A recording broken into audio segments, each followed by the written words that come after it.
ಇಂದು ಬ್ಯಾಕರವಳ್ಳಿ ಗ್ರಾಮದ ಶ್ರೀ ಕುಮಾರಲಿಂಗೇಶ್ವರ ಸ್ವಾಮಿ ದೇವಸ್ಥಾನ ಸೇವಾ ಸಮಿತಿಯಿಂದ ಶ್ರೀ ಕುಮಾರಲಿಂಗೇಶ್ವರ ದೇವಸ್ಥಾನ ಪ್ರಥಮ ವರ್ಷ ಜಾತ್ರಾ ಮಹೋತ್ಸವ ಕಾರ್ಯಕ್ರಮವನ್ನು ಏರ್ಪಡಿಸಲಾಗಿತ್ತು.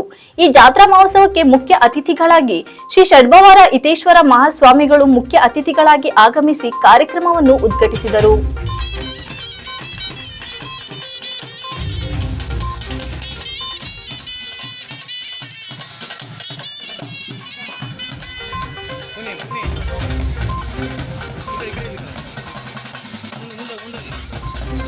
ಸೋಮವಾರ ಬೆಳಗ್ಗೆ 6ರಿಂದ ಪ್ರಾರಂಭವಾದ ಗಂಗೆ ಪೂಜೆ ಮತ್ತು ಅಭಿಷೇಕ ಮತ್ತು ರುದ್ರಾಭಿಷೇಕ ಹೋಮ ಮಹಾಮಂಗಳಾರತಿ ನೆರವೇರಿತು.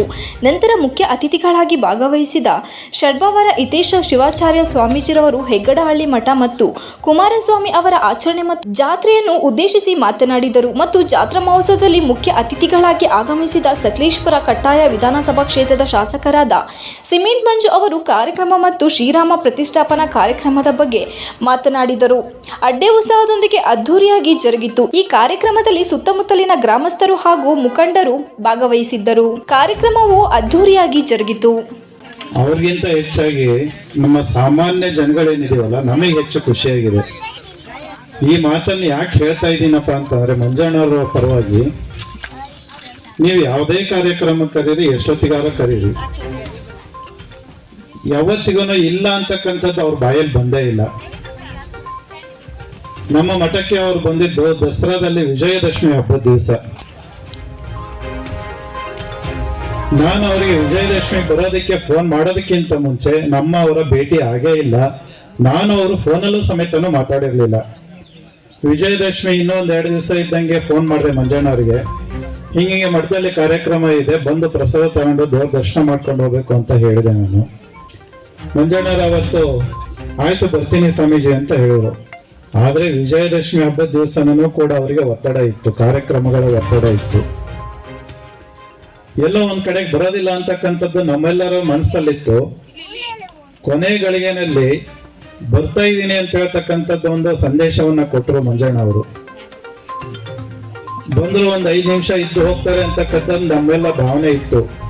ಆದ್ರೆ ಅವತ್ತು ನಮ್ಮ ಮಠಕ್ಕೆ ಬಂದು ಸುಮಾರು 2 ಗಂಟೆಗಳ ಕಾಲ ಮಠದಲ್ಲಿದ್ದು ದೇವರ ದರ್ಶನ ಪಡ್ಕೊಂಡು ಪ್ರಸಾದವನ್ನ ಸ್ವೀಕರಿಸಿ ಮಠದಲ್ಲಿ ಇರ್ತಕ್ಕಂಥ ಇತಿಹಾಸದ ಬಗ್ಗೆ ತಿಳ್ಕೊಂಡು, ನಮ್ಮ ಮಠದಿಂದ ಏನು ನಾವು ಕಣಿಯ ದೀಕ್ಷೆಯನ್ನು ಕೊಡ್ತೀವಲ್ಲ ಆ ವಿಚಾರವನ್ನೆಲ್ಲ ಸಂಪೂರ್ಣವಾಗಿ ತಿಳ್ಕೊಂಡು ಅವತ್ತು ಮಂಜಣ್ಣನವರು ತಮ್ಮ ಸಮಯವನ್ನು ನಮಗೆ ಕೊಟ್ಟಿದ್ದು.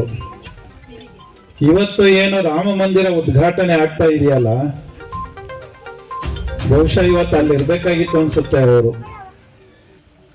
ಏಕೆಂದ್ರೆ ಒಬ್ಬ ಸಾಮಾನ್ಯ ಕಾರ್ಯಕರ್ತನಾಗಿ ರಾಮ ಮಂದಿರದ ಒಂದು ಹೋರಾಟದಲ್ಲಿ ತಮ್ಮ ತಿಳುವಳಿಕೆ ಬಂದಾಗಿಂದನೂ ಹಿಡಿದು ಇವತ್ತಿನವರೆಗೂ ಸಹ ಹೋರಾಟವನ್ನ ಮಾಡಿ ಅದಕ್ಕಾಗಿ ಹೆಚ್ಚು ಶ್ರಮವನ್ನ ವಹಿಸಿ ಅವರು ಓಡಾಡಿ ಈ ಕಾರ್ಯವನ್ನು ಯಶಸ್ವಿಗೊಳಿಸಿದ್ದಾರೆ. ಇವತ್ತಿನ ದಿವಸ ರಾಮ ಮಂದಿರ ಉದ್ಘಾಟನೆ ಆಗ್ತಾ ಇದೆ ಅಂತಂದ್ರೆ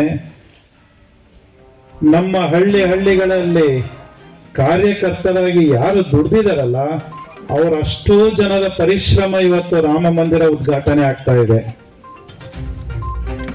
ನಮ್ಮೆಲ್ಲರಿಗಿಂತನೂ ಹೆಚ್ಚಾಗಿ ಮಂಜಣ್ಣನಂತಹ ಕಾರ್ಯಕರ್ತರಿಗೆ ಹೆಚ್ಚು ಸಂತೋಷ ಆಗ್ತಕ್ಕಂತಹ ದಿನ ಯಾವುದಾದ್ರೂ ಇದೆ ಅಂತಂದ್ರೆ ಇವತ್ತಿನ ದಿವಸನೇ ಅವರ ಪಾಲಿಗೆ ಸುದಿನ ಸುದೈವ ಅಂತಕ್ಕಂಥದ್ದನ್ನ ನಾನು ಅಪೇಕ್ಷೆ ಪಟ್ಟು ಅವರಲ್ಲಿ ಹೇಳ್ತಾ ಇದ್ದೇನೆ.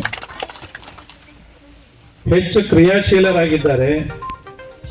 ಪ್ರತಿಯೊಬ್ಬ ಜನಸಾಮಾನ್ಯನ ಸಮಸ್ಯೆಯನ್ನು ಸಹ ಅವರು ತನ್ನ ಸಮಸ್ಯೆ ಅಂತಕ್ಕಂತಹ ಒಂದು ಭಾವನೆಯಿಂದ ಆಲಿಸಿ ಅವರ ಕೈಯಿಂದ ಎಷ್ಟು ಸಾಧ್ಯನೋ ಅಷ್ಟು ಶಕ್ತಿ ಮೀರಿ ಅದಕ್ಕೆ ಒಂದು ಪರಿಹಾರನ ಕೊಡ್ತಕ್ಕಂತಹ ಕಾರ್ಯವನ್ನ ಅವರು ನಮ್ಮ ಭಾಗದ ಶಾಸಕರಾಗಿ ನಡ್ಕೊಂಡು ಬರ್ತಾ ಇದ್ದಾರೆ. ಅವರಿಗೆ ಇನ್ನೂ ಹೆಚ್ಚಿನ ಶಕ್ತಿ ಯಾರು ಕೊಡ್ಬೇಕು ಅಂತಂದ್ರೆ ನೀವೆಲ್ಲರೂ ಅವರಿಗೆ ಹೆಚ್ಚಿನ ಶಕ್ತಿ ಕೊಡಬೇಕು. ಇವತ್ತಿನ ದಿನ ಒಂದು ಇತಿಹಾಸ ಪುಟಗಳಲ್ಲಿ ಬರೆದಿರಬೇಕಾದಂತ ದಿನ. ತಮ್ಮೆಲ್ಲರಿಗೂ ಕೂಡ ಗೊತ್ತಿರೋ ಹಾಗೆ ಅಯೋಧ್ಯೆಯಲ್ಲಿ ಶ್ರೀರಾಮಚಂದ್ರನ ಪ್ರಾಣ ಪ್ರತಿಷ್ಠಾಪನೆ ದಿನ ಇವತ್ತು. ಭಾರತದಲ್ಲಿರ್ತಕ್ಕಂಥದ್ದಲ್ಲ, ಇಡೀ ಪ್ರಪಂಚದಲ್ಲಿರ್ತಕ್ಕಂಥ ಪ್ರತಿಯೊಬ್ಬ ಹಿಂದೂಗಳು ಕೂಡ ನೆನಪಿನಲ್ಲಿಡಬೇಕಾದಂತ ದಿನ. ಕಳೆದ 500 ವರ್ಷಗಳ ಹೋರಾಟದ ಫಲವಾಗಿ ಹಲವಾರು ಕರಸೇವಕರ ಪ್ರಾಣ ತ್ಯಾಗದ ಫಲವಾಗಿ ಇವತ್ತು ಶ್ರೀರಾಮಚಂದ್ರನ ಪ್ರಾಣ ಪ್ರತಿಷ್ಠಾಪನೆ ಇವತ್ತು ಅಯೋಧ್ಯೆಯಲ್ಲಾಗಿದೆ. ಇವತ್ತು ಈಗ ನಡೀತಾ ಇದೆ.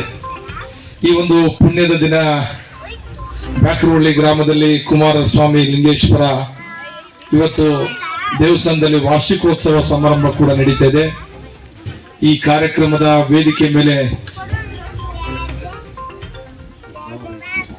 ಇವತ್ತು ಹೆಗ್ಡಳ್ಳಿ ಮಠ, ಇವತ್ತು ಹೆಗ್ಡೇಹಳ್ಳಿ ಮಠದ ಶ್ರೀಗಳಾದಂತ